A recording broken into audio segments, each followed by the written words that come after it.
Welcome, everybody, to another episode of Need Some Introduction. I've been gone for a while, mostly watching the Olympics, nursing my family through a COVID outbreak, which somehow avoided me. And of course, this all happened while we were on vacation, no less. So sorry for my absence. There's quite a few topics I want to get around to.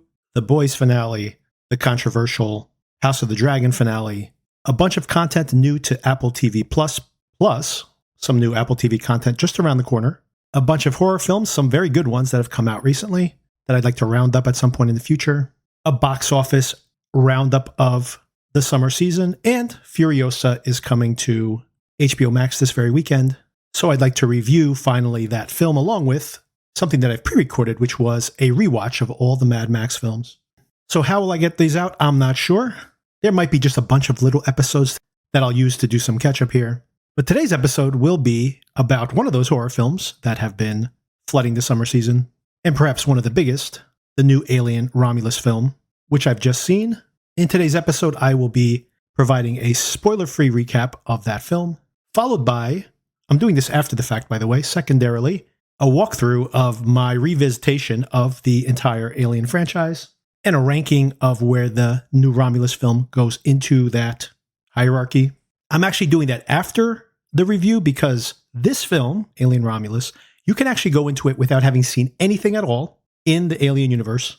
So given that, I'll give you that spoiler-free review off the top because a discussion of the previous films, the series itself, is kind of a spoiler for some of the things that come up in this latest film. And then at the end, all the spoilers on the latest film, along with my thoughts in how this fits into the mythology and what might be next in this franchise. Also, speaking of Furiosa, I couldn't help but think, and I'll probably draw these parallels when we get into the Furiosa conversation episode later, two series that began at almost the exact same time, dystopian science fiction, coming at the tail end of the 70s, this grim realism that was prevalent in the films of the 70s, and then transitioning throughout the 80s in that new style of films, and then two series that continue to this very day, who, in both cases, created a new genre or popularized the genre of film. So very quirky, very esoteric films that launch genres that continue, surprisingly, to this very day. And I throw into there something that even started earlier, which is the Planet of the Apes films, another dystopian franchise. Perhaps not coincidentally, all three of these have new chapters coming out this very year.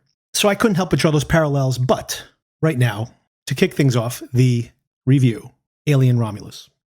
Now, this latest film in the series comes from Fede Alvarez, the very talented director of Don't Breathe and the Evil Dead reboot from 2013, both films which I think are exceptional, mostly in how well constructed they are.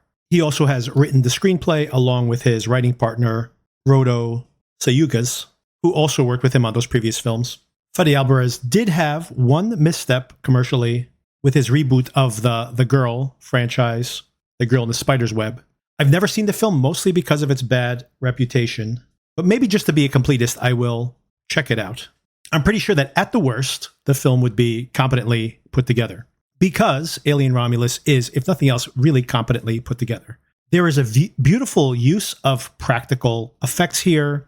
I'm very tired of this over-reliance on computer effects, especially in horror films.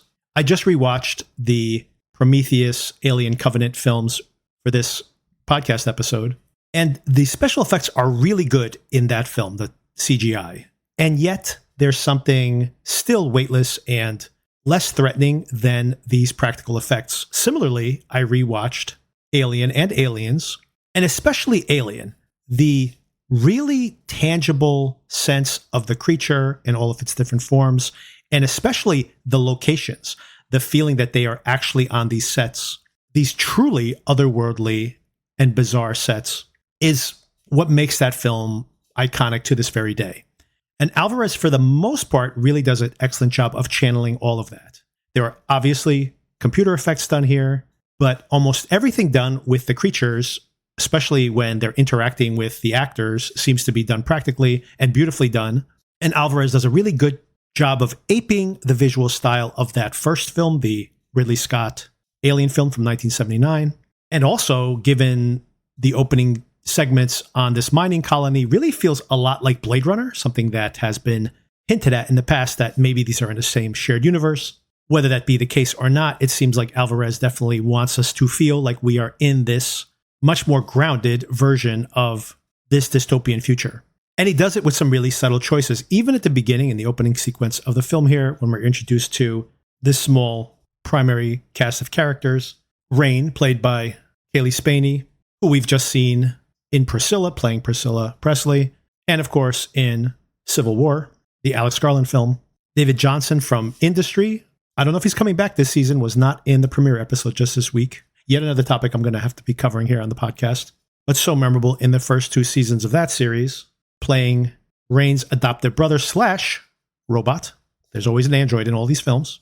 And even as we're just introduced to these characters initially, and we see the way the camera moves, the layers of these sets, combination, I'm sure, of special effects and sets, but the water on the window looking out into the mining village, this blackened moon that never gets sunlight, is very evocative, really sets a tone, and in very short order sets up this need that these characters have to escape this circumstance, even if this is a suicide mission.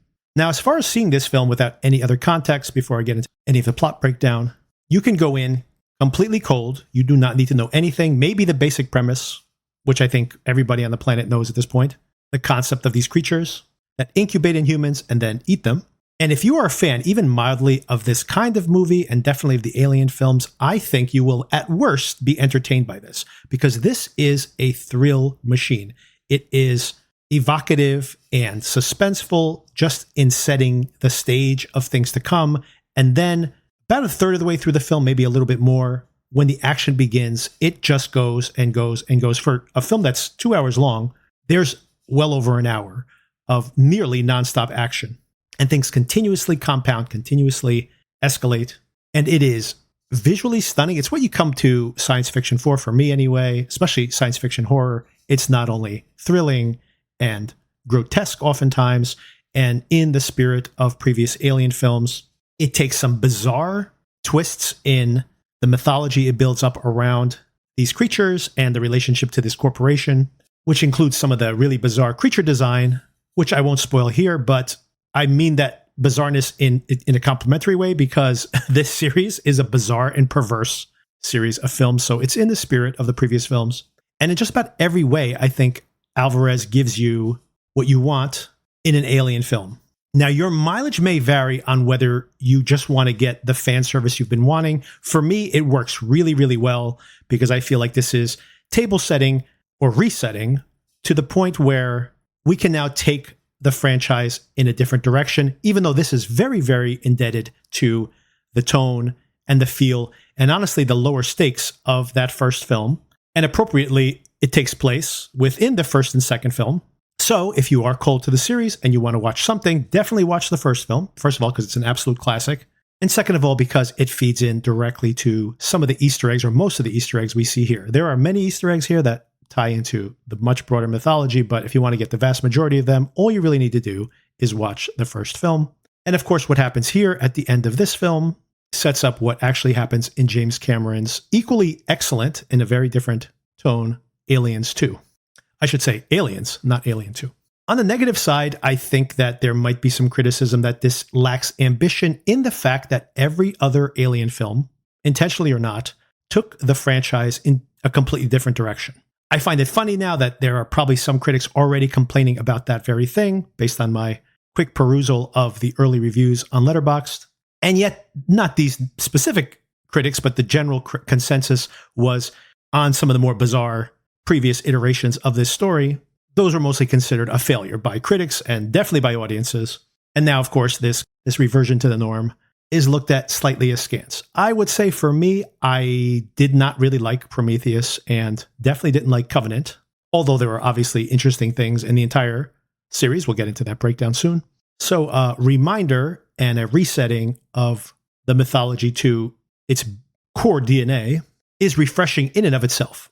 And it also allows the franchise to go in many different directions, something that I felt is necessary, because the franchise had kind of run its course when you got to Alien Resurrection, and where would you go from there? And then after Prometheus and Covenant, I felt like that had really run its course as well. So as franchise management, I think they've done an excellent job in making this film, which, as I mentioned, has some incredible set pieces, has some real surprises, which I won't spoil here. We'll get to all of them in the spoiler section. But this is very solid. This is maybe my favorite film since the first two. I do feel like in recent years that Prometheus and Covenant have been reclaimed to some extent. And if those are your favorite films in the franchise and you want to see the series get more and more esoteric, you're going to be pretty disappointed with this. If your favorite film is Aliens, for example, this may not have all the action that Aliens has, although it's way more action-packed than, for example, the first Alien film. So once again, use that as your metric. I think if you like the original two films, if you like the weird, like if we're Alien Resurrection, I don't know who that person is. Please email me if you think that, if you're that person. But if you think Alien Resurrection and the most bizarre aspects of that film are, by the way, are represented here in this film. It's interesting, kind of a consolidation. Alvarez is obviously a student of the franchise and has included elements of all the previous films. So it's all here, but mostly this is leaning into the roller coaster ride aspect of the film, which is really not what the first film is either, by the way. And I was really impressed with it. I thought just visually stunning. I get what I want in a lot of these type of science fiction films. The beautiful world building, the beautiful scenes of mass destruction, which is beauty of a certain kind. And just about all the suspense really works here.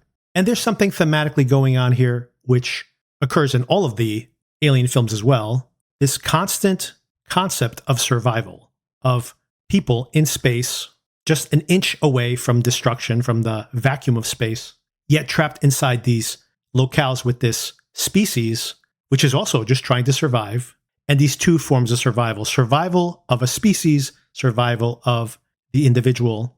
And these things are constantly in tension with each other.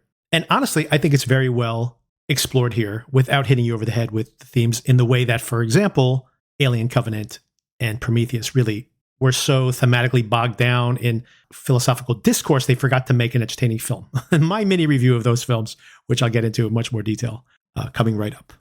As far as the plot goes, Rain, played by Kaylee Spaney, has an adoptive brother, an android, Andy, played by David Johnson, and very evocatively, some very efficient world building, in no small measure leaning into what we already know of this world.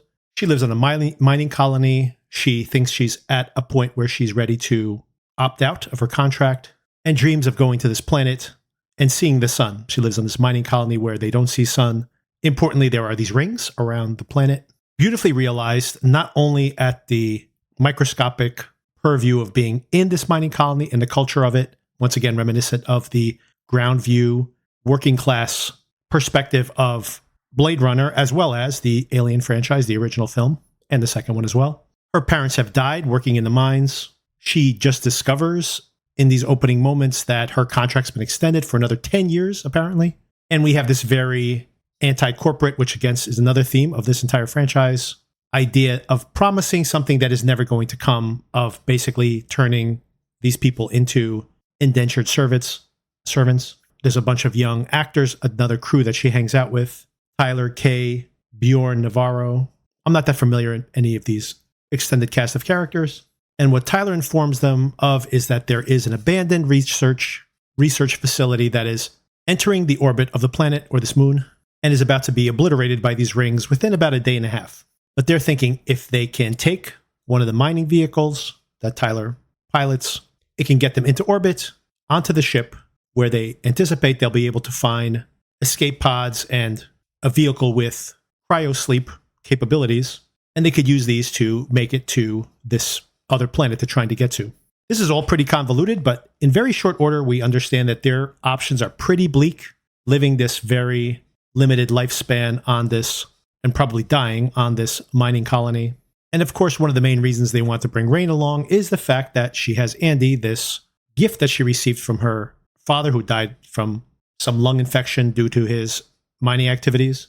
And he had found this abandoned Wayland android and programmed him to do whatever was best for Rain. It was his only directive. And he very much early on is like a child, needs to be rebooted frequently, is very glitchy, and seems naive, to say the least.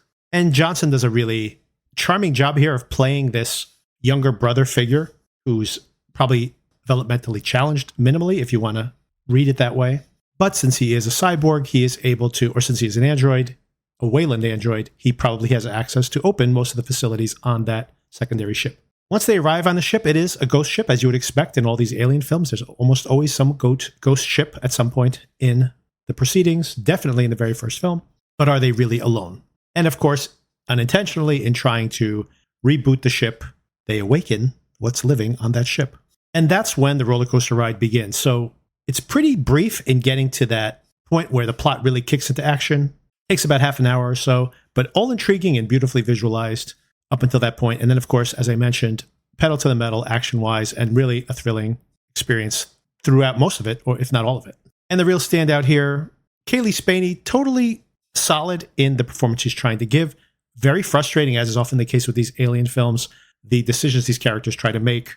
This is, hearkening back to the very first Alien film, a slasher film as well as many other things. And in the same way that characters make very stupid decisions in those films, it may feel that way here, but a little more rational here, considering they don't really know what they're up against. And I'll wait for spoilers to talk about how I think that's actually thematically relevant in this particular case of this film, and this series as a whole, actually. But the real standout here is David Johnson playing Andy, where at one point he needs to have additional access granted to him, and they reprogram him with a disc from a medical android they find on the ship, at which he gets a whole new set of programming. And his pivot here into this very knowing archetype that we've seen, this cold and calculating and untrustworthy android character, another through line across all these films, just how much you can actually trust these androids. And his pivot into this different version of himself, and perhaps those two different programmings at odds with each other, is really interesting and adds a whole other layer of suspense to the film. Okay, so a big thumbs up for me. A lot of fun. I think if you're a fan of the franchise, at worst, you're going to like this. At best, you're going to feel like it's a refreshing reset of the franchise, which is what I felt. If you're one of those people that really likes the headier, most bizarre aspects of this series, and it does get super bizarre, we'll get into all that, you may find yourself disappointed. So reset your expectations. It's just the thrill ride. And on the opposite side, if you like the action and you like a thrilling slasher film set in space, then this is maybe the best version of that very product. As far as my box office predictions, I think this will, I have a question mark here actually. I think this will probably open 40 million. Word of mouth, I think, will be good. So I think it's going to track higher. Walk-up business will be good. And then internationally, I don't think it's going to break out the way that the star-studded and heavily advertised Prometheus film did. So let's say 250 million worldwide. That's my prediction right now. By the way, in a few weeks, I'll do a roundup after Labor Day on all the stuff I nailed 100% correctly. Deadpool, Wolverine, for example, and things that I missed completely, like The Fall Guy. So I'll give you my scorecard at the end of the season. Okay, so let's get into the series breakdown. So as part of my preparation for this podcast episode, I watched a documentary called Memory, The Origins of Alien from 2019. And there's actually quite a few documentaries about the making of Alien. And in this retrospective here, I'm probably going to spend most of my time actually talking about the film Alien, for the fact that there are few films like this that create a new monster into the popular culture, that in some ways or minimally popularize a subgenre or create a new genre. And I'll make the correlation to Mad Max as well. It's not to say that Mad Max, when it came out, especially in rewatching that first film, is not heavily indebted to motorcycle gang movies of the 50s and 60s, is not playing into the post-apocalyptic desert scapes of A Boy and His Dog, and obviously Planet of the Apes, the original. But once that movie came out, it became a new stake in the ground, a new signpost for when you say Mad Max, immediately you have a whole world that is envisioned along with it. It becomes shorthand for a bunch of other things. And Alien was that as well. Not to say that there were never space alien movies. It came from outer space, Planet of the Vampires, and many other films from the 50s and 60s that have a lot of shared iconography with that Alien film. Not only the monster that's killing people off on the ship, on the spaceship, not only these spooky, abandoned ghost ships.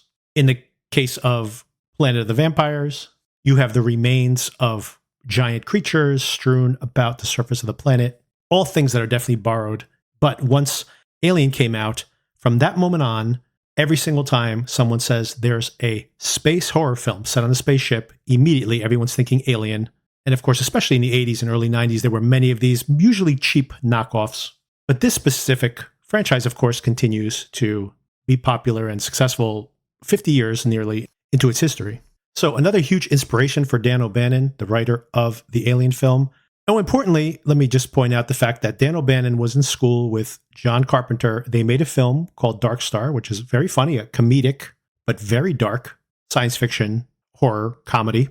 And also a bunch of people on a ship dealing with a malfunctioning AI, with a shape-shifting alien on board, by the way, which is shaped like a giant beach ball. So the comedic version of this same story. Dan O'Bannon wanted to get credit for directing that film as well. That film, Dark Star, which John Carpenter directed, really became a calling card for him. It became a midnight movie, was pretty successful, and launched John Carpenter's career. And Dan O'Bannon felt disappointed that basically Carpenter had gotten a lot of traction from his career from that project. And he felt that he had directed it to a large extent as well. And he felt like that a lot of that prestige did not glom onto him as well. The next thing he worked on substantially was a Dune adaptation, which never happened, but was incredibly influential to all of the science fiction films that came after. And yet again, another documentary you could track down is called Jodorowsky's Dune. It's about the failed attempt to adapt Dune back in the mid-70s by Alejandro Jodorowsky, who had become a significant cult filmmaker of his own. From Mexico, he was, and had a couple of very successful psychedelic genre-bending midnight movies, El Topo and Magic Mountain, and had almost been able to raise about $10 million to make Dune, although the budget eventually ballooned even further and things fell apart. However, he went very far into producing this. Dan O'Bannon wrote the screenplay for the project. And most importantly, the design work, most of it was done by an artist called Giger from Switzerland, who made these extremely sexualized, phallic, truly terrifying. If you've ever seen Necronomicon, his book, his imagery is really nightmare-inducing, and had done a lot of the design work for this Dune adaptation, and him and O'Bannon became friends. So then O'Bannon writes his own adaptation. He goes back to Dark Star and says, why don't I make that as a straight-up horror film? And writes the screenplay and pulls in all these references I mentioned, these other previous films. He does some of his own design work, by the way, very talented artist, and creates these cicada-like bug creatures in his version of the story. His screenplay is very close to what we get in the finished product.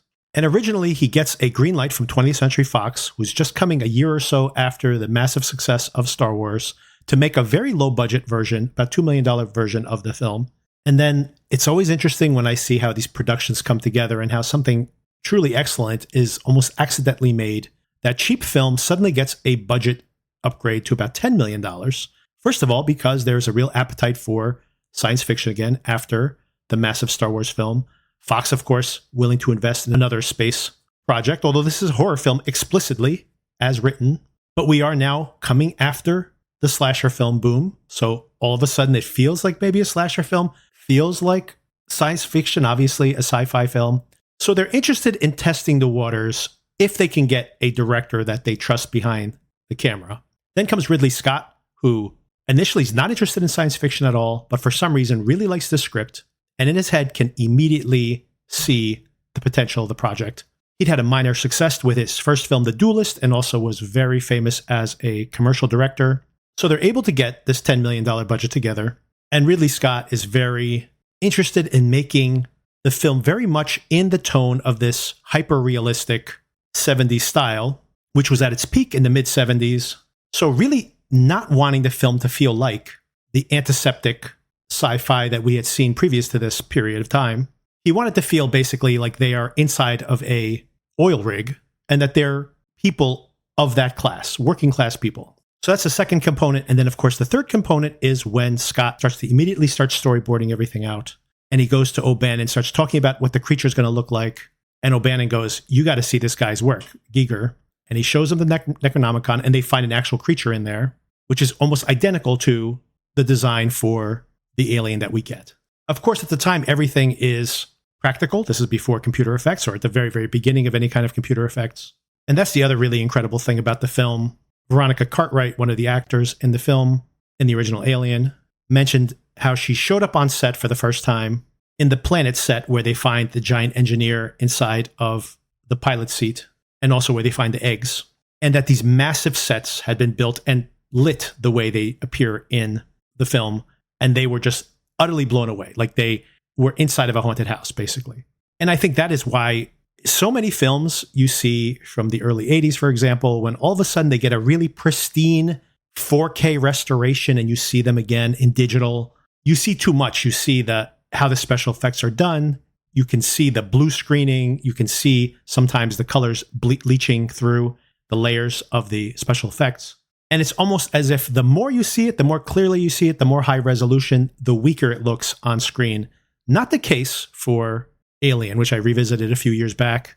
The more high resolution this is, the more beautiful and detailed and scary it is to a large extent, because the alien creature is this very well-formed, beautiful suit that's being worn by these different actors, puppets sometimes people in suits. And they're in the frame with the actors, interacting with them. And the sets, usually covered with some kind of moisture, are so incredibly well designed and so immense that it's completely immersive. And there were some decisions about the pacing of the film that Fox was not so excited about.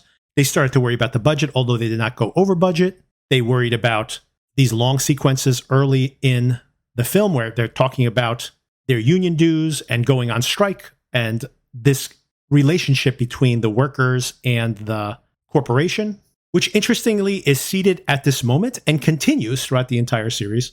And the film just became another phenomena in the United States and around the world.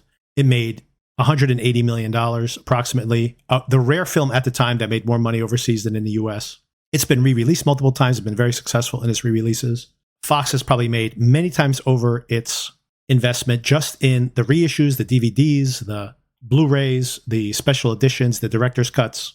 Every few years there's some new edition and some new documentary that reignites interest in the original product.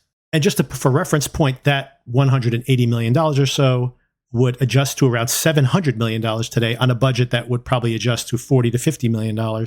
So a true massive success. And you don't even need to question whether it's a success or not. Whether you have seen this movie or not, we all know what the alien is. We know what the basic premise is, and we know what that alien looks like.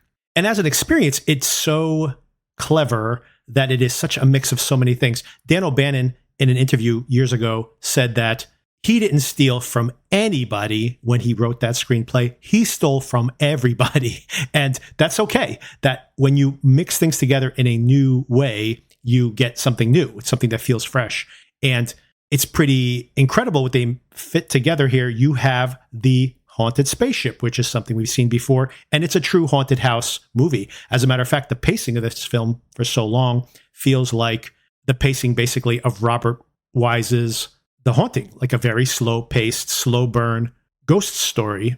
And for a large part of this film, almost half of it, it feels like it is at that pace. And of course, we have this beautiful camera roving through the hallways, just observing the characters, almost as if it is some kind of spectral presence itself. By the way, the camera operated by Ridley Scott himself. This is just at the onset of Steadicam, and he is carrying this camera around, choosing what to look at different times, following the actors through these corridors and through these beautiful sets, these giant alien sets. And like I said, it is very fluid, beautiful in a restored high definition DVD if you get a chance, or Blu-ray if you get the chance to see it. The streaming edition, there's a 4K version of that as well, highly recommended, and all operated by, or mostly operated by, Ridley Scott himself without Steadicam. There's some pretty hilarious things about this. This film came out, had an R rating. You can find YouTube videos of, I remember seeing these advertisements when I was younger. They had alien dolls that would shoot out the little jaws inside. They thought this was going to be popular with the kids. They was going to sell toys just like they sold toys for the Star Wars films.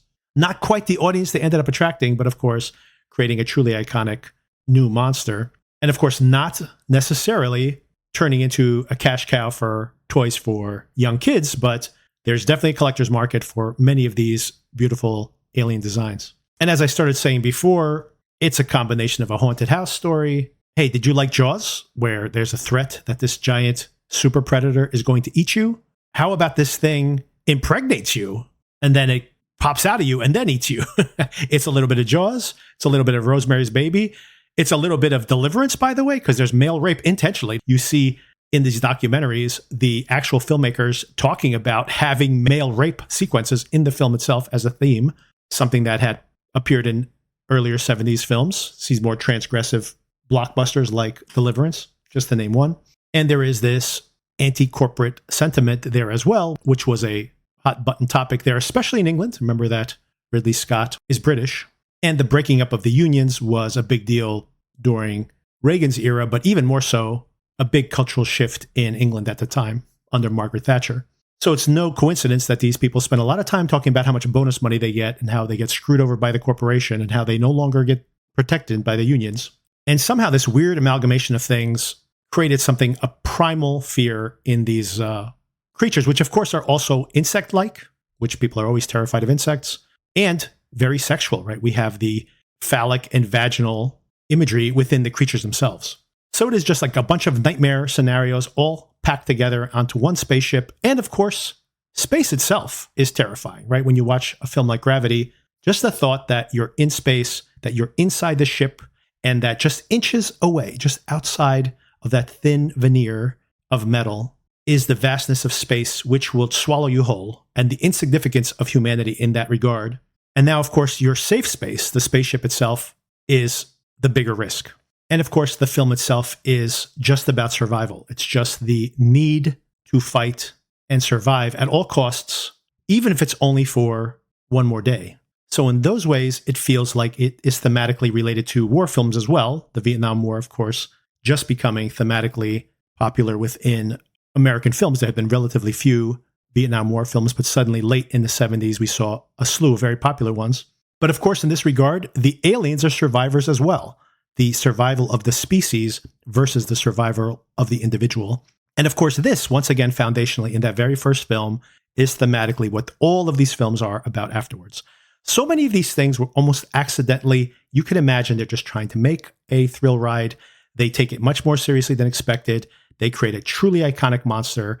And then as a byproduct, you then start to see these themes emerging. And then, of course, as the series progresses, all of this becomes more relevant over time. And then, of course, the film comes out and completely overperforms.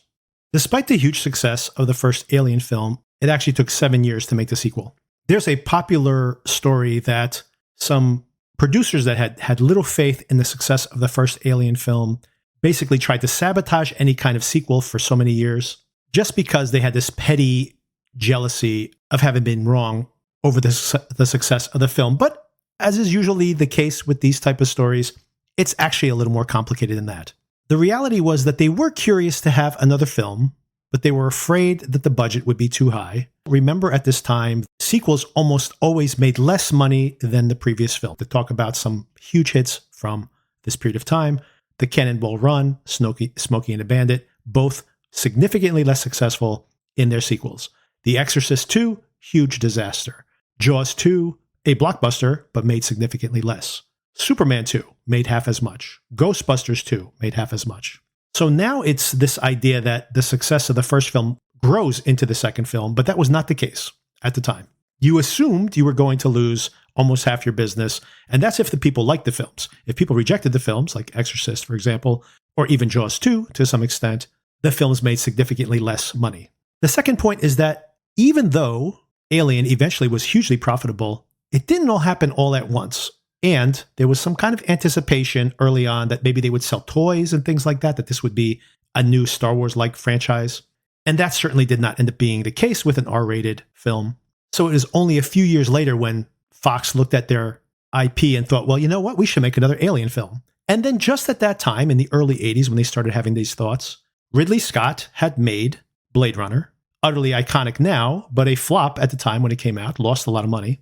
And that very same summer, as E.T. was being massively popular, so sci-fi was booming, John Carpenter, to bring up his name again, had made The Thing, another shape-shifting alien, very dark, R-rated, in a lot of ways, definitely got the green light due to Alien. But of course, that had been a huge flop as well. So Fox is thinking, I don't know if we can get away with putting another Alien film out. There may not be an appetite for it, and all indications are that it probably won't do that well. But just a couple of years after that, James Cameron made The Terminator, another R-rated, very bleak horror sci-fi film. And he supposedly made a pitch where he wrote Alien on a whiteboard. This may be apocryphal as well. Put an S at the end of it and put dollar signs through the S, dropped the marker and walked out the door. and he got the green light. I don't know if that's actually true or not, but they did give him $18 million, which was more than twice as much money as they'd given to The Terminator. And by the way, The Terminator, huge hit on home video, not a huge hit when it was in theaters.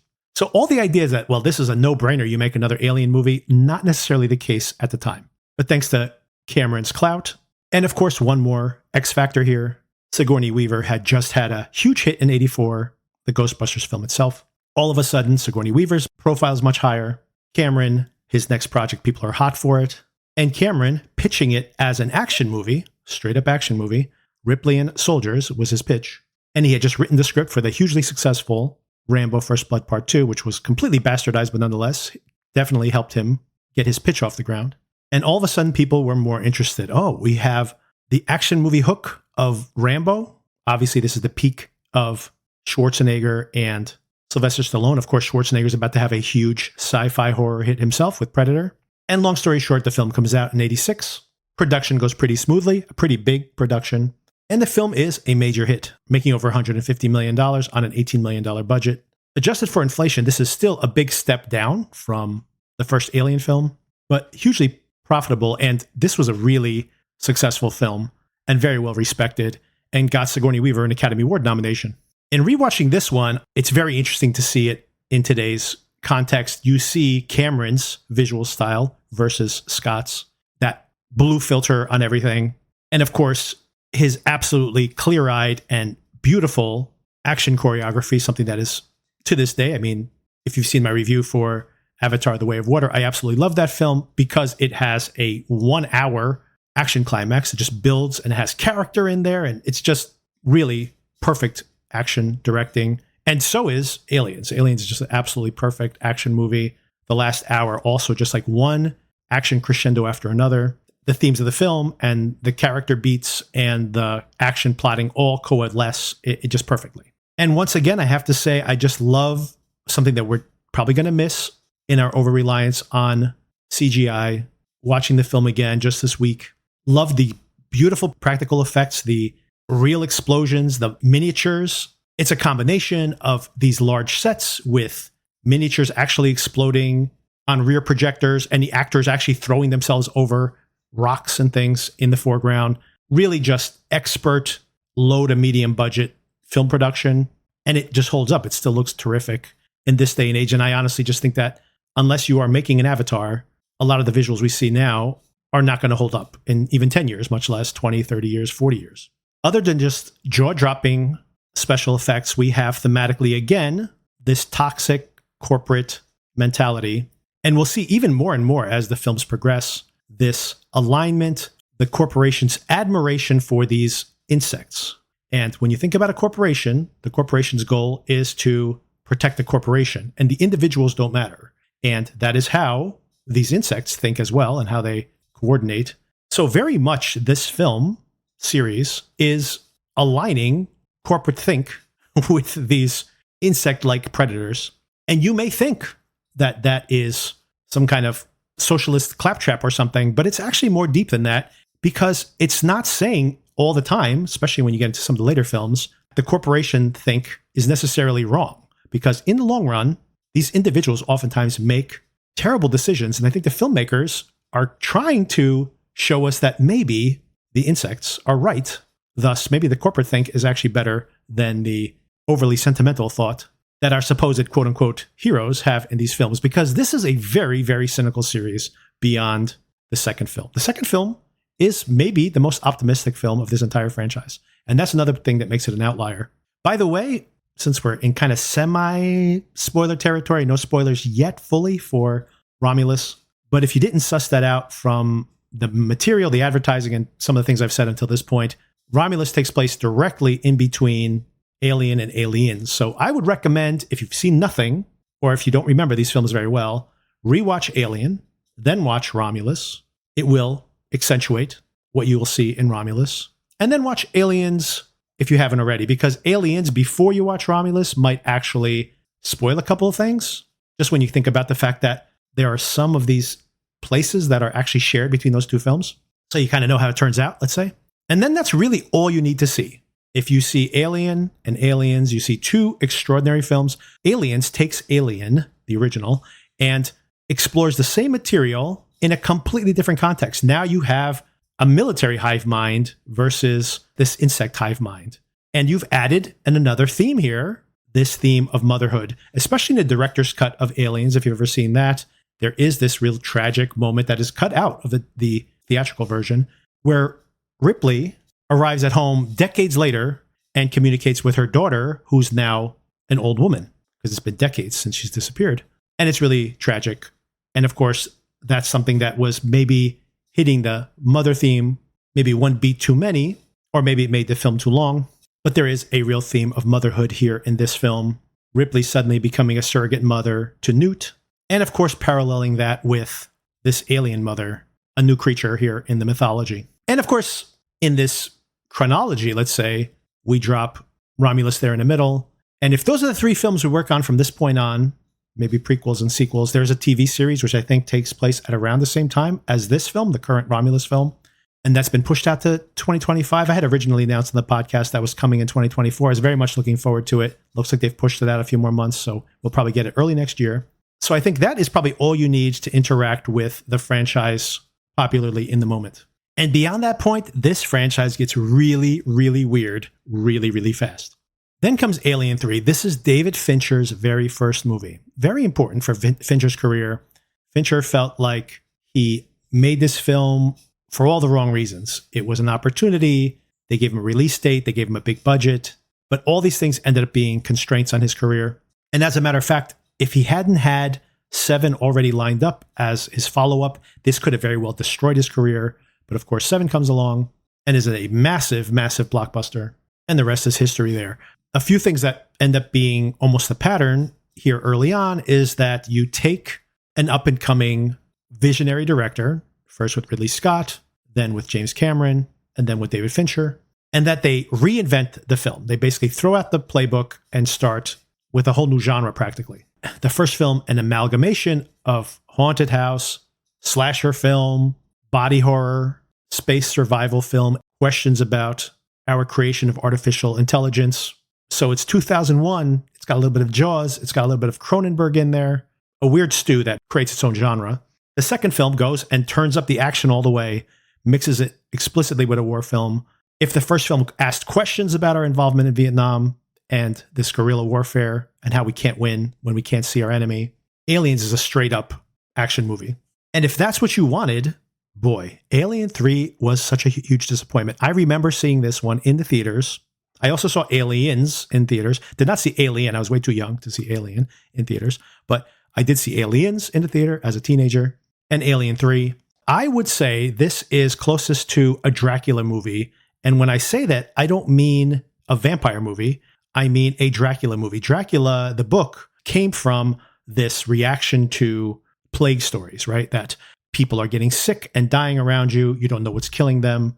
And then the mythology that they might come back from the dead or that they were buried while they were still alive, died from consumption. It's really almost like a plague metaphor. And that's what Alien 3 is. It's extremely meditative. It is about being afraid to get attached to any of these people that could die at any time. And people just rejected this film, by the way, which I saw in theaters. And I remember people groaning in the cold open of this film. Newt and Hicks die. They die before the credits finish rolling. Ripley survives.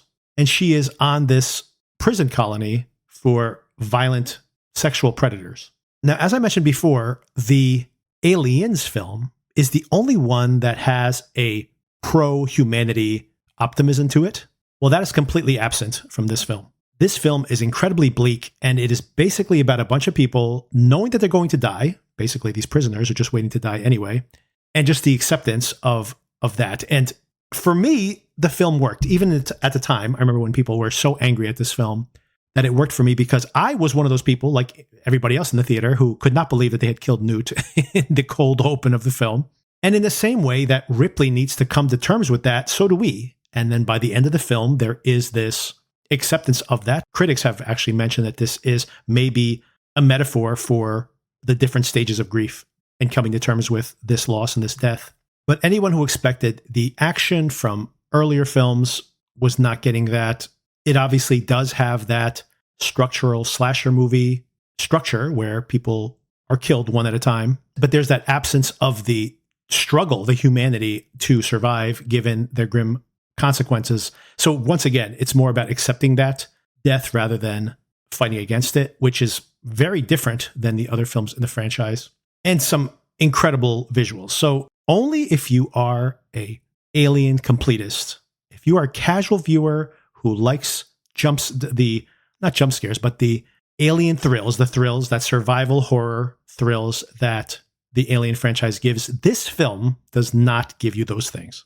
But if you like the more esoteric, thoughtful aspects of the franchise, this is where the series begins to allow itself to be weird. It allows itself to be weird, and boy, it gets weird.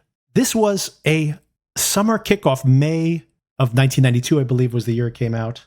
It was supposed to be a big blockbuster for the summer, and it was a huge flop, had a huge opening weekend, dropped off immediately after that. But it made over $100 million overseas and produced for around $60 million. And that's included a lot of reshoots. There was a lot of trouble in producing this. They spent millions of dollars getting this thing off the ground multiple times. This is a whole digression on just this film. The failed attempts to get this thing off the ground. There was one where they were living on a wooden planet, literally a wooden planet. There's so many bizarre takes on this film, and different elements of all those scripts ended up in this final script. And they ended up reshooting big chunks of it to put more action into it at the end. So the fact that it kind of is as cohesive as it is shocking given the complete disaster that the production was for this thing. It's interesting. If you are a big completist about David Fincher, you see a lot of Fincher's talent here in crafting suspenseful horror sequences and his impeccable visuals, his judicious use of special effects that are very effective here. But for the casual viewer, definitely not. So if you're a completist for Fincher's work or for the Alien franchise, you'll probably find some pretty interesting things here. Some of you may really love this, but in general, not for everybody, for sure. Maybe not for anybody is the following film. It took 5 years to follow up Alien 3, and there was so much internal dialogue about how they had screwed up the franchise, and then they go and give Jean Junot, the French director, who makes this film after Delicatessen and City of Lost Children, by the way, before he makes Amelie. So his huge breakout success, the hundreds of millions of dollars and dozens of Academy Award nominations that he gets for Amelie comes after Alien Resurrection. They hire him to do the sequel before he's even made Amelie. And man, if you think the last film is an acquired taste, wait till you see this one. Ripley, who dies at the end of Alien 3, is resurrected from her DNA, but her DNA is merged with that alien DNA. So she's part human, part alien.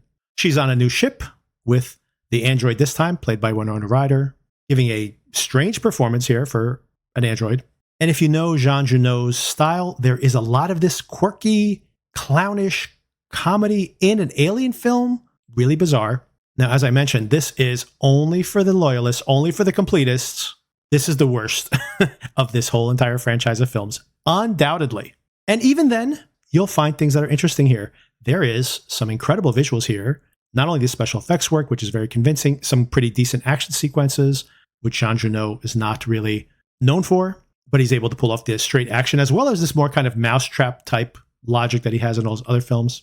But this goes in a really intriguing direction towards its end. It really goes where even most of the other films have not been able or have not tread, where we have a sex scene between Ripley and these aliens. They won't actually consume her because they sense their own DNA within her. And somehow by bonding with her, these experiments that have been going on have introduced too much human DNA. And there's this really impressive, actually, honestly, the ending of this film works pretty well. This hybrid, almost human-like child is born, grotesque, truly grotesque, and kills its alien mother and then bonds with Ripley. And then Ripley, who of course has this thwarted maternal instinct throughout this entire series, uses this maternal bond to destroy this creature. The ending is really powerful, and the rest of the film is kind of a disaster. So take that as you will. Like I said, even the worst of these films have merits to them. And here's another crazy thing about this film that, if you haven't seen it, does not seem in any way commercially viable. And yet this franchise, people don't, to some extent, the diehards don't mind how weird this thing gets, because produced for $70 million and made around $150 million, and that was mildly profitable. So the franchise was not yet dead. I'll just spend a minute talking about the Alien versus Predator. That's where the franchise went next. There was a very popular comic book series, Alien versus Predator. The first Predator film, of course, had come out around the time of Aliens, and there seems to be some shared DNA there. They're both from Fox, so of course they could play with the material. We had seen alien remains in those Predator films. So one of the species that these predators hunt. And Paul W.S. Anderson, not P.T. Anderson, but Paul W.S. Anderson, made the first absolutely trashy, but I gotta say, I like some of Paul W.S. Anderson's films. He made the OG Mortal Kombat, dumb but fun. Event Horizon, really dumb, but beautifully designed. Soldier, Resident Evil. And the first Resident Evil film, I think, is actually really entertaining. The rest of them are pretty terrible, although he's made most of them. And he's still making movies. He just made Monster Hunter, which I did not see. Some people enjoy it for its trashiness. I very much liked just how absolutely stupid this teaming up of Alien and Predator was, but it gives you what's written on the box and relatively entertaining. But if you haven't watched them, no reason to watch them. And by the way, Alien vs. Predator Requiem, which came out in 2007, was such an utter disaster that it killed any of this Alien vs. Predator sidequels that were going on. Although I think even that one made some money, so who knows? They might revive this thing in the future again. And then Ridley Scott finally comes back to the franchise, supposedly hiding the fact that he's making an Alien prequel by calling it Prometheus. And then he also makes Covenant. Prometheus ended up making $400 million worldwide, but its budget was still so substantial that this was kind of considered a disappointment. And I just rewatched Prometheus. I remember seeing Prometheus in IMAX when it first came out. And I think I was in San Francisco working at the time. And I saw it right away, first day, second day, maybe that it was out. And boy, I was so disappointed with this film. And it was the very first time I'd seen it again to rewatch for this podcast episode. And what I'd say is it's not as bad as I remember it being, because I really didn't like it at all when I saw it. And what I'd say in retrospect is that it is still a really bad script, I think, but impeccably made. And it has one truly redeeming characteristic, which is Michael Fassbender playing David. But other than the absolutely beautiful design work, this is all CGI special effects, I believe, at this point, but really well done. I still prefer the practical effects. But especially in Covenant, when you see the aliens racing on the outside of the surface of the spaceship, for example, it's like beautiful. This is really beautifully done. Really terrific special effects. And yet, I prefer the practical effects. But it is maybe the best the creatures look. So if you really fetishize the creature design, you definitely want to see these films. Otherwise, I don't think this is successful. The mythology here is so muddled. And I also saw Covenant, by the way, which is more of a straight-up horror film and came a whole 5 years after. And I believe there was still intended to be a third film. I do not know where the franchise was going to go. These are prequels, by the way. So Prometheus, and then Alien Covenant, and then theoretically a third film, which would lead into Alien. Now, just one thing, I can nitpick these films for just the muddying of the mythology so many different ways. But in a nutshell, the thing that bothered me so much in seeing these films again really crystallized this second time around, especially rewatching the films in close proximity.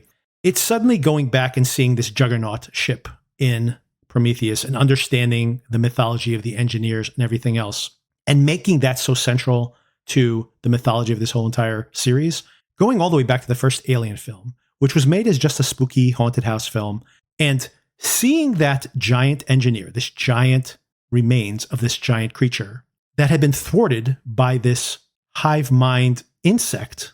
It once again is this metaphor of the smallness of being a human being, obviously, but humanity in general, in the grandness of space, that this much more technologically advanced and much more physically superior creature was destroyed by these insects, basically. So when we get to this prequel series and we find out, no, the engineers actually created these creatures as biological weapons, and they were about to use them against humanity because they created humanity, and now they wanted to destroy them because we disappointed them. I don't know what the purpose of this is. Not that that in and of itself is a terrible premise for a film, or asking these questions. If, like, imagine you met your creator and then found out that they hated you, is powerful for sure. But to pigeonhole that into the Alien franchise, I don't understand how this enriches the Alien franchise at all. What it does allow is, once again, this really fascinating exploration of our relationship with AI, for example. That if we create a bunch of AI to do our bidding and then we reject them when they show signs of usurping us in some way, then what are the consequences of that? And of course, David is a truly fascinating character, even as this franchise fails in general, this mini side franchise, because he decides if he cannot be respected by humanity, then he will perfect the creatures that will eventually destroy humanity. And that's fascinating. And you could have that storyline without this engineer mythology, which I think now is really the thing that bothers me the most about this subset of the franchise. Because I think it is very interesting, and I think Scott is very interested in this part of the mythology, this idea of whether it is your children that want their own autonomy and are neglected by their parents, a direct metaphor here in this series, but just our current relationship to AI, more relevant than ever, when there are indications over and over again that David is jealous, David is selfish, is lustful, and because he does not fit into these people around him, he's surrounded by these people who he does not fit into their definition of a sentient being. So therefore, he undermines them simply because they can't see what's right in front of them. And I think that is a really, really interesting theme, which could have been explored even more fully and does not require this additional extraterrestrial layer of the engineers, and how this coincidence of seeing this engineer, which has been devoured from the inside by one of these alien creatures, and now suddenly that becomes central to the entire mythology and the Juggernaut ship itself. I just don't appreciate it, to be totally honest. Yeah, and then I think about it in the context of Covenant. That is still pre-Alien 1, and I think to myself, okay, so now where does that leave us, right? We have David now pretending to be this other android. By the way, spoilers here if you've never seen Covenant. And he's going to continue his experimentation on all of these colonists. So the idea is that this is 100 years before we get to the first Alien film. So theoretically, the Weyland Corporation is going to find out about these creatures, which of course is probably why they're interested later in the series. But then how does the engineer resurface that now there is yet another planet with an engineer on it? Because that's not the planet we saw in Prometheus. This is yet another planet. It's not what we saw in the flashback in Covenant either. Yet another planet. So I don't know what is going on here with this engineer mythology yet again, and how it ties into the rest of the aliens. And it doesn't add to it. It doesn't, unfortunately. But like I said, all these films, even the worst of them, have their merits. And the David character is truly a fascinating character. And Fassbender, especially giving this dual performance in Covenant, is really fascinating. It's nearly worth the price of admission. Which, of course, leads us to Alien Romulus. So here come the spoilers for Alien Romulus. So Fede Alvarez in Romulus does a really beautiful job of stylistically matching what we saw in the first Alien film.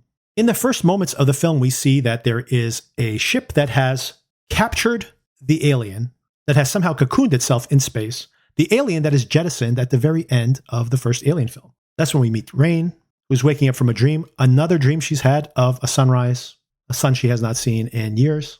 She lives on this mining colony, presumably the mining colony that we revisit in Aliens. She has this adoptive brother, an android that was gifted to him by her father.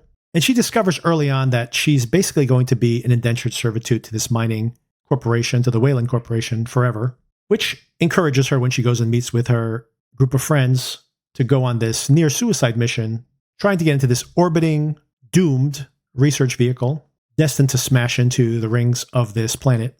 And there's a question right away from us who are savvy about the franchise, of course, as to whether Weyland is intentionally destroying this project, basically.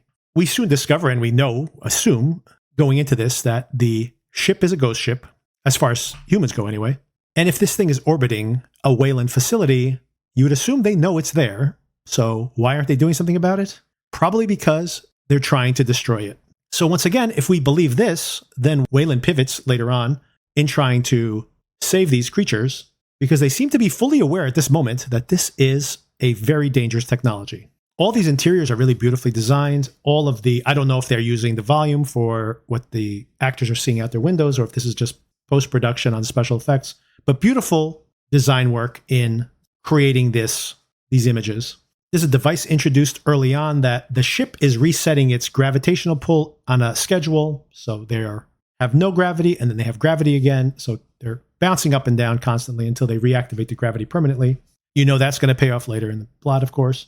Their plan was to cryogenically freeze themselves and then set themselves off to this far planet, this planet that Rain has been dreaming about. But it turns out that the cryogenic containers do not have enough life support. So they head over to the main part of the ship, assuming that in the medical facilities they'll have more cryogenic packs. And this is a big mistake, of course. Rain finds out that one of her friends is pregnant, and she stays behind conveniently while the rest of them go exploring the remainder of the ship. In attempting to take the cryogenic packs out, they allow the temperature to drop in the medical facilities where, of course, these alien creatures are being housed. And as soon as they start to thaw out, dozens and dozens of these facehuggers, they start to break out, and they're looking for hosts. Andy has to be rebooted. Andy's been rebooted multiple times here. It turns out he needs rebooting frequently, but they also have found a medical officer android that's been nearly completely obliterated by an acid attack from one of the creatures. And they take this little disc he has and implant it in Andy. And Andy suddenly, this is a really brilliant performance turn here by David Johnson, becomes this much more adept. And once again, there is this thematics of your expectations of your children across all of these films. And you see Rain seeing him as this younger brother that she needs to constantly protect. And all of a sudden it becomes this incredibly capable character, and how she bristles against that. Turns out these facehuggers can move really well in water. I'm sure people will complain about this, but they are kind of like horseshoe crabs, definitely like crustaceans. So not too hard to believe that these things could move through the water. And just when it looks like they've got escaped, one of these facehuggers latches onto Navarro's face, one of these red shirts that have come along on the trip. And this is when Andy gets the idea to reconnect the medical officer, which turns out to be twist number 1, Ian Holm, reprising a version of his performance from the first Alien film. Ian Holm, who passed away, by the way, so I guess this is either AI or an impersonation of his voice, and his face basically mapped onto this partial body. And he tells them what they need to do is to run away. This is actually good advice. So I'm not sure if he was trying to still get the creature off the ship. I guess maybe he'd assumed that they're taking Navarro with them, with the ship, with the creature attached, so that would kind of do the trick. Rain gets the idea of freezing the tail of the thing so it won't break her neck while they detach it. But of course, we know she's been impregnated. Rook even tells them that there's a 60-40 chance that she's been impregnated. So he is kind of giving them the option. It's almost as if he just knows that they're going to make the wrong choices. And thematically, this is really relevant to this entire franchise. The idea that these people are making these dumb mistakes, going back, putting their lives back on the line, always trying to rescue one person. And that seems noble on paper, except for the fact that it's the wrong choice for the survival of humanity, for their own survival, for the survival of the group. And it's interesting that they disparage a decision that one of these androids has made earlier on to allow 3 people to die to rescue 12 others. And that's seen as an ignoble thing. And perhaps it is, but if it's the difference between the group surviving or not, it does seem to be the pragmatic thing. So I guess that's the question here, between the cold calculation of the android, the cold calculation of this perfect species, these bugs, versus the non-pragmatic emotional decision-making of the humans, which is explicitly said here, by the way, by the Ian Holm character. David's been infected with this new programming, so now he has another mandate. And that mandate is not only to protect Rain, his original mandate, but also to do what's best for the corporation. But even when theoretically, ironically, you would think that it's his counter-programming that's activating, when he's actually trying to kill Navarro, he's actually trying to do the best thing for Rain, because she is the risk. She is infected. She spawns one of these xenomorphs, although she's quarantined herself in this escape hatch, and the ship is now on an accelerated course into this ring system that surrounds the planet. The positive side of that, from a survival of humanity situation, is that incinerating this entire thing would keep it from spreading. And of course, that is part of the ironic power of these films, that you, rooting for humanity's survival, are actually vested in no one surviving the film. Because if someone survives and they're infected, then we are all doomed. And that is the fascinating tension of this. In the moment, rooting for our protagonists to survive and kill the aliens, and yet secretly hoping that they will all die because that means that the species can survive. And then what begins with one xenomorph, this newly birthed one, hunting down, very slasher-ish, but is also combined with these very mobile facehuggers, dozens of them at least. And there's a great moment that puts all these tensions directly into perspective, where Kay, the pregnant friend, is trapped behind this door.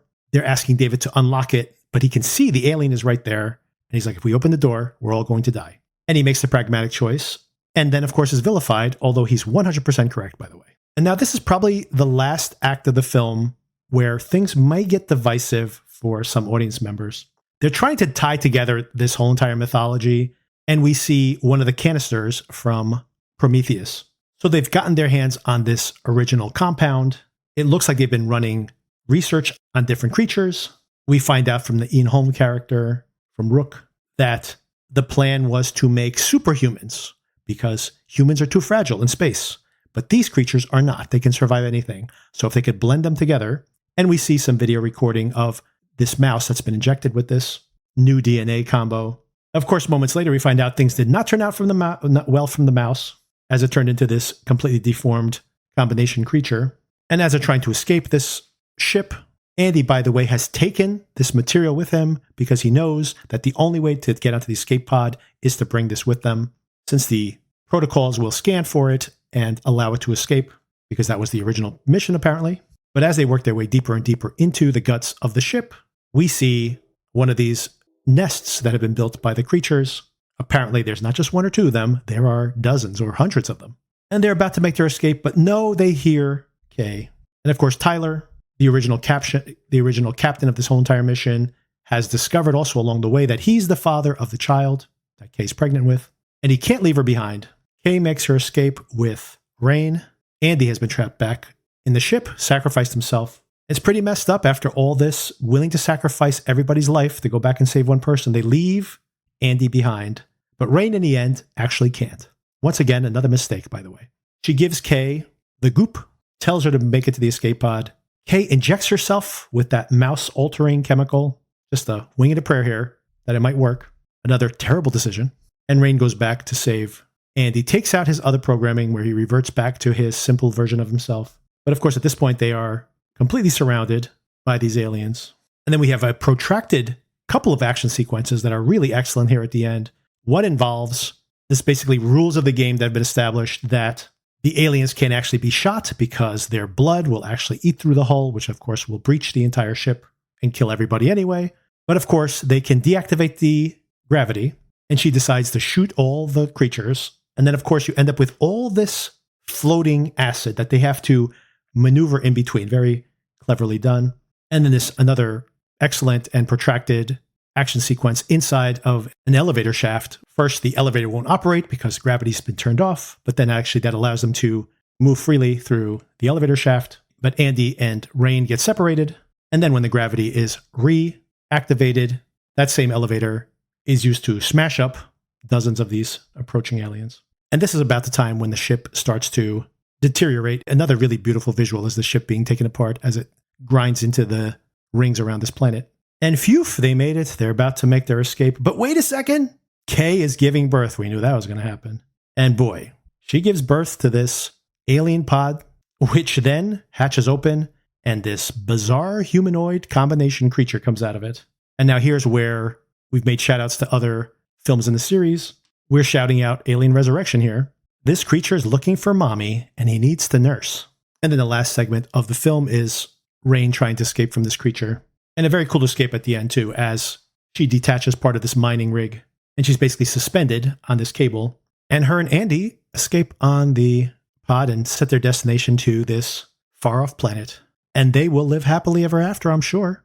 Although we know from seeing Aliens that maybe they survive, but everybody on the planet dies somehow because one of those aliens gets onto that mining colony.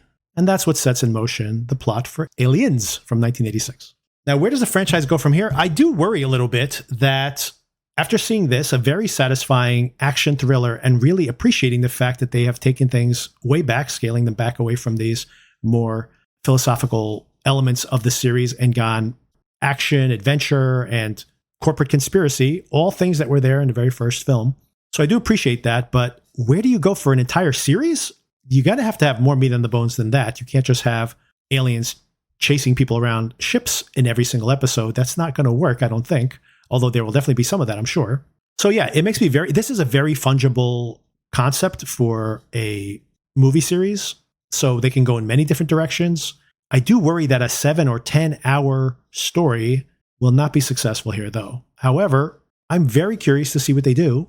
And as I mentioned, even when this series fails, and I think it has failed on some of these installments, there are still some really fascinating elements. There are definitely thoughtful decisions being made in each of these. Even when they miss the mark, they're still interesting. And we've seen some pretty bad installments in this franchise, and it has not destroyed this movie series. So I'm sure whether this television series is successful or not, we'll be seeing more of these.